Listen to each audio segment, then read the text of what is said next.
What is up, you amazing people? It is I, Nima, and today I want to talk about a game that I've been playing recently that I was super impressed with. And this game appears to be really simple, and in fact, most of the gameplay is pretty accessible. But what really impresses me about a game like this is the complexity at which you can customize your characters, the weapons and accessories that you can find while you're out on your run. There's a lot to really dig into with this game. But before I get into that, I do want to remind you guys to please avoid hitting that subscribe button and don't hit that like button. If you do, guys, I'm warning you, a zombie will come after you. At least one, maybe two. Anyway, let's get into Dead Rain, a new zombie virus. Now, this game really does not care about frills or anything like that. As soon as you start it up, it's basically, you have two options. Options, which is very limited, and start. They give zero quarter to any of this frilly stuff. Hell, they kind of avoided using a good name. They just went with a new zombie virus. Whatever.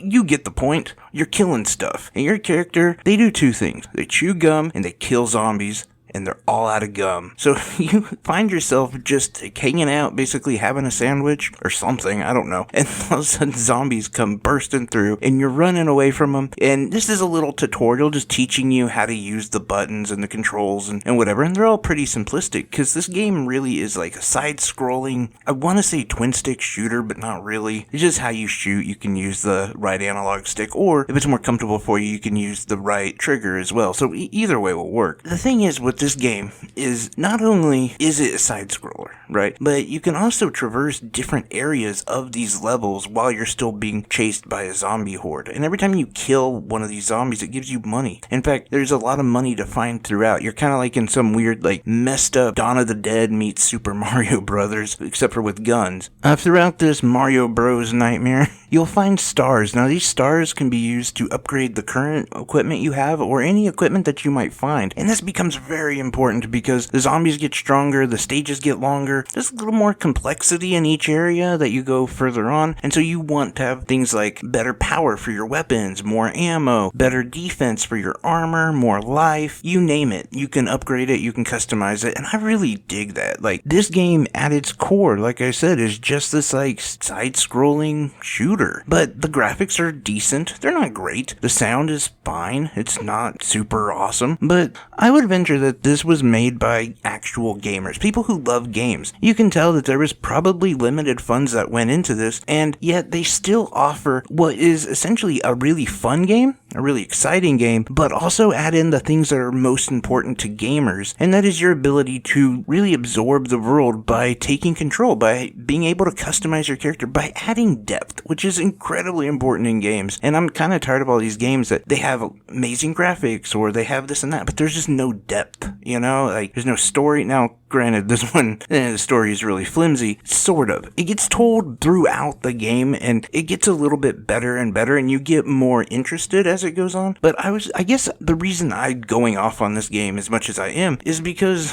honestly, I thought I had been fooled again. I was like, fool me once, shame on you. Fool me twice, there's still shame on you. But I don't know. Baby Bush said it, so I don't know.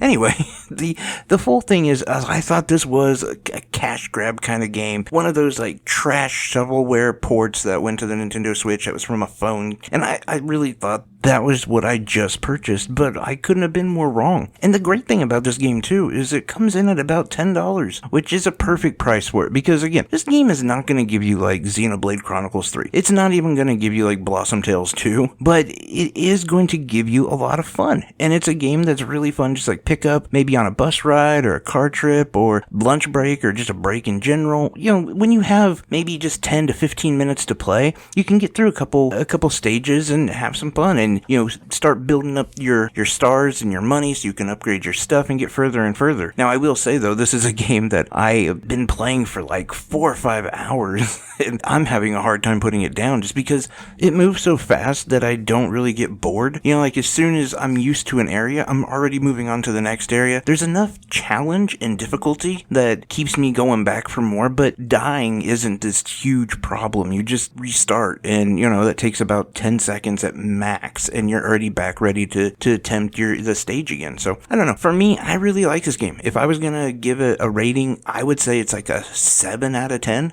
And I will say value is a big factor in that, but it's a lot of fun, and I would definitely recommend it to most gamers I know. Unless you just hate any sort of action game, or you hate like anything retro, because it does have a retro feel to it, but with more complexity, more depth. Anyway, that's just my thoughts on it. Like always, guys, I'm wishing you health, wealth, and above all, I hope you're truly happy, because you make me happy.